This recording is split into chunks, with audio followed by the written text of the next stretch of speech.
Point of view में एक बार फिर आपका स्वागत है। मैं हूं आनंद। नमस्कार।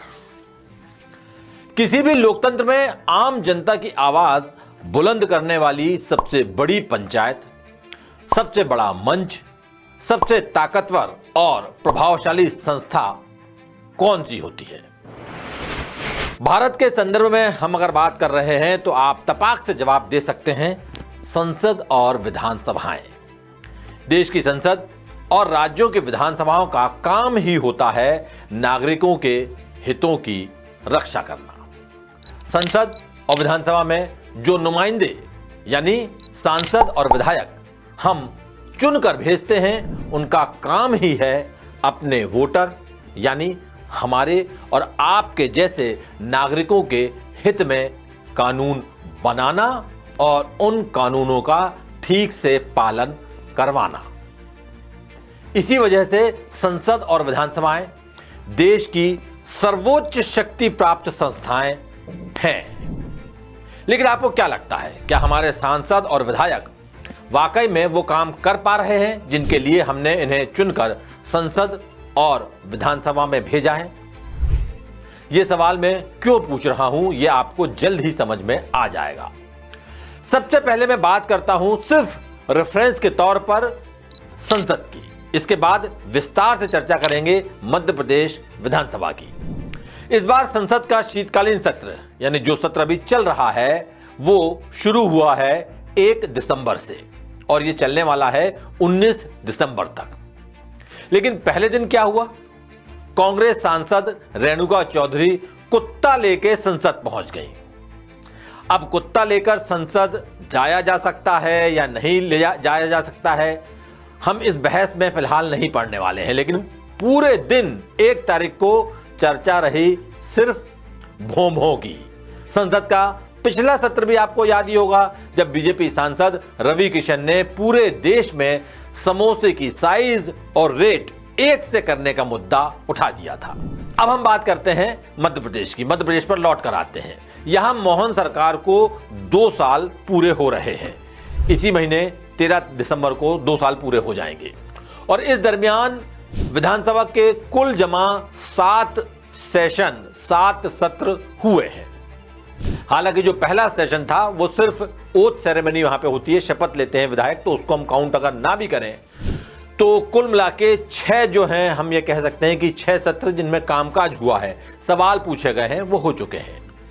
और पहला बड़ा सत्र आया फरवरी 2024 में और जैसा मैंने आपको बताया कि 6 सत्र हो चुके हैं और इनमें कुछ कामकाज भी हुआ है।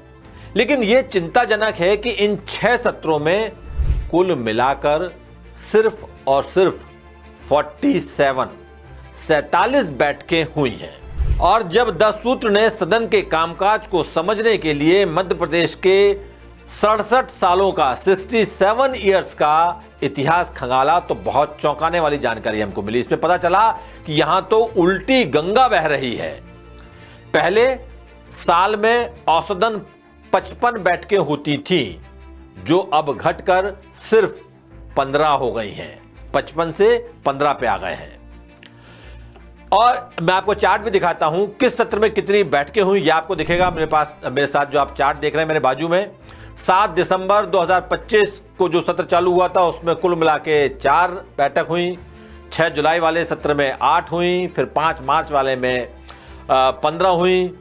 4 दिसंबर 2024 को 9 बैठकें हुई।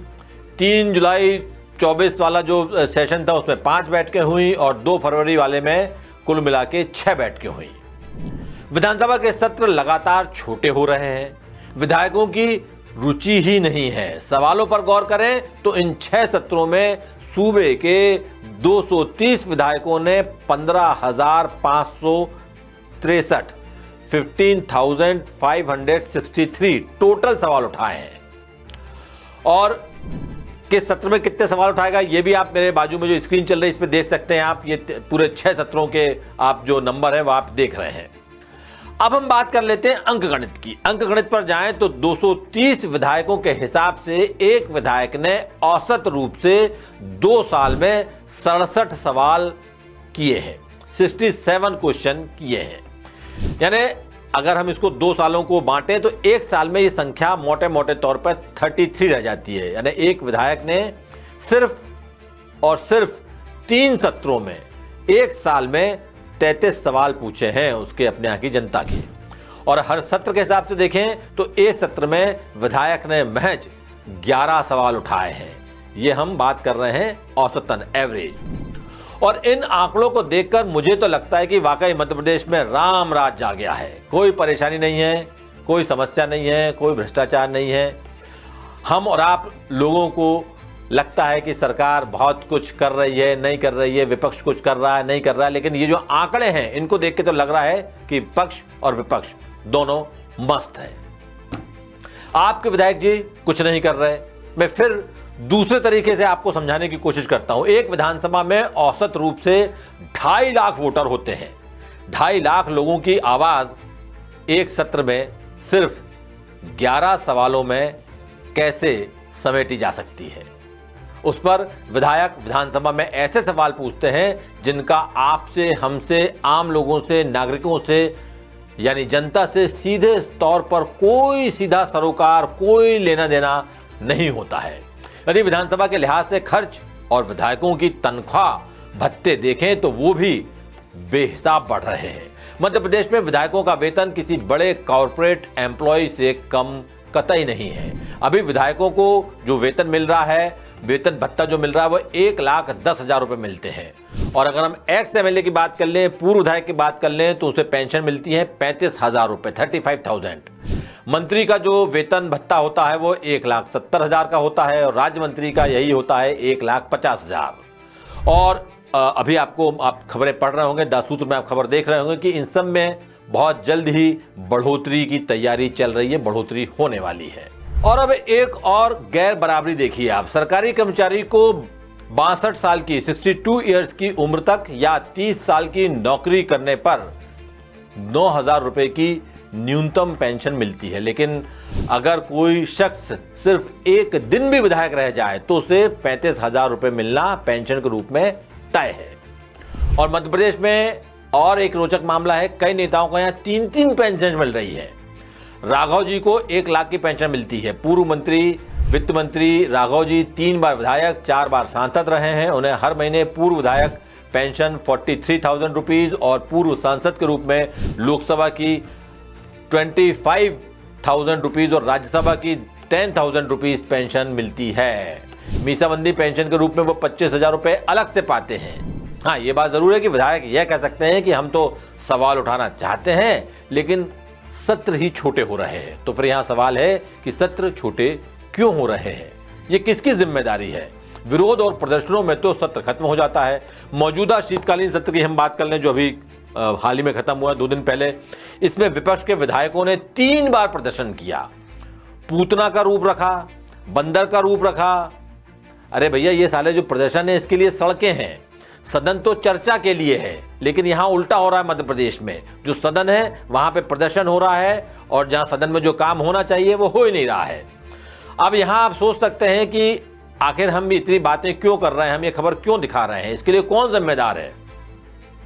जब मैं आपसे पूछ रहा हूं कि कौन जिम्मेदार है तो आप सोच सकते हैं कि सरकार जिम्मेदार होगी, ये विधायक जिम्मेदार होंगे, विपक्ष जिम्मेदार होगा। नहीं, ऐसा कतई नहीं है। इसके लिए हम और आप जिम्मेदार हैं। कैसे, मैं आपको बताता हूं। हम बतौर नागरिक अपना काम ही नहीं कर पा रहे हैं। हम विधायकों पर, अपने नुमाइंदों पर, जो हमारे जन प्रतिनिधि हैं, उन पर हम प्रेशर ही बिल्ट नहीं कर पा रहे हैं। क्वालिटी प्रेशर जिसको मैं बोलता हूं। हम ये जानने की कोशिश ही नहीं करते हैं कि विधायक जी कैसा काम कर रहे हैं, क्योंकि हम तो वोटर बनकर ही खुश हैं। नागरिक बोध हम में से ज्यादातर लोगों का, 99% लोग का नदारद हो गया है, गायब हो गया है।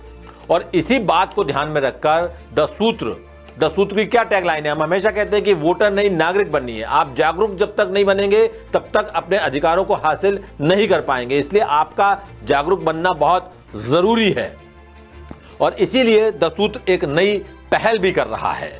द सूत्र आपको एक मौका दे रहा है। जैसा आपको मालूम है कि मध्य प्रदेश, राजस्थान और छत्तीसगढ़, तीनों राज्यों में अगले हफ्ते सरकारों के 2 साल पूरे हो रहे हैं। 2 साल पहले आपने उम्मीदों से भरे जनादेश के साथ नई सरकारों को मौका दिया था, नया नेतृत्व आया, नए वादे आए, नए दावे आए। अब आप फिर उसी मोड़ पर खड़े हैं जहां आपको अपने फैसले की समीक्षा करनी ही चाहिए। इन 2 सालों में क्या आपके इलाके की तस्वीर बदली? क्या विकास ने वाकई में रफ्तार पकड़ी? क्या आपके जनप्रतिनिधि जमीन पर दिखते हैं? क्या आप उनसे मिल सकते हैं? उनका व्यवहार कैसा है? वो क्या कर रहे हैं? हाउस में उनकी परफॉर्मेंस कैसी है? ये तमाम बातें आपको जानना चाहिए और इसी उद्देश्य से द सूत्र लेकर आया है मन मत। ये 3 राज्यों का सबसे बड़ा डिजिटल सर्वे है। द सूत्र के इस सर्वे में आप खुलकर बता सकते हैं कि विधायक ने 2 साल में कितना काम किया, वादे पूरे हुए या नहीं हुए, जनता से उनका रिश्ता कितना मधुर है, कितना मजबूत है, क्षेत्र में विकास की दिशा तय हो पा रही है या नहीं हो पा रही है, विकास सिर्फ और सिर्फ कागजों में ही तो नहीं दौड़ रहा है। मैं हमेशा कहता हूं कि द सूत्र की पत्रकारिता हमेशा जनहित और सामाजिक सरोकारों पर आधारित रही है। हम मानते हैं कि लोकतंत्र तभी मजबूत होगा और तभी मजबूत रह सकता है जबकि वहां की जनता जागरूक होगी और वो सिर्फ एक दिन का वोटर बनकर नहीं रह जाएगी। उसे अपने नागरिक होने का बोध होगा और वो एकदम जागरूक नागरिक की तरह व्यवहार करेगी। उसे लगातार अपना नागरिक धर्म निभाना पड़ेगा। और ये जो सर्वे हम करवा रहे हैं ये हमारी इसी फिलॉसफी, इसी सोच का नतीजा है। आपकी राय ही असली फैसला, लोकतंत्र में जनता अंतिम फैसला करती है। यह डिजिटल सर्वे उसी हक को और मजबूत बनाता है। आप सिर्फ चंद सेकंड का समय निकालिए और सर्वे में हिस्सा लीजिए और अपने विधायक की परफॉर्मेंस बताइए कि वो क्या ठीक कर रहे हैं, क्या नहीं कर रहे हैं। उनको आईना दिखाइए। आप घर बैठे काम कर सकते हैं। अगर आप मध्य प्रदेश, राजस्थान या छत्तीसगढ़ से हैं, कहीं भी हमारे यूजर हैं, हमारे व्यूअर हैं, तो नीचे डिस्क्रिप्शन में दिए गए लिंक पर जाएं, वहां पे अपनी राय दर्ज करें। बहुत आसान सर्वे है। आप जिस राज्य के निवासी हैं वहां की एक लिंक आपको मिलेगी, उस पर क्लिक करें, एक गूगल फॉर्म खुलेगा, सवालों के विकल्प चुनकर अपनी राय दर्ज करें। कुछ ही मिनट में आपका वोट दर्ज हो जाएगा। हम बहुत अच्छी पत्रकारिता करना चाहते हैं और बताना चाहते हैं कि नहीं, अगर समाज, अगर नागरिक, अगर जनता दबाव बनाए तो फिर उनके जो विधायक होते हैं, उनके जो नुमाइंदे होते हैं, उनके जो रिप्रेजेंटेटिव होते हैं, उन पर दबाव बनता है, क्वालिटी प्रेशर पड़ता है और वो भी काम करने को मजबूर होते हैं। हमने एक सवाल किया है, कई जगह से खबरें आ रही थी कि लोग अपने विधायक के बारे में बात करने से भी डरते हैं।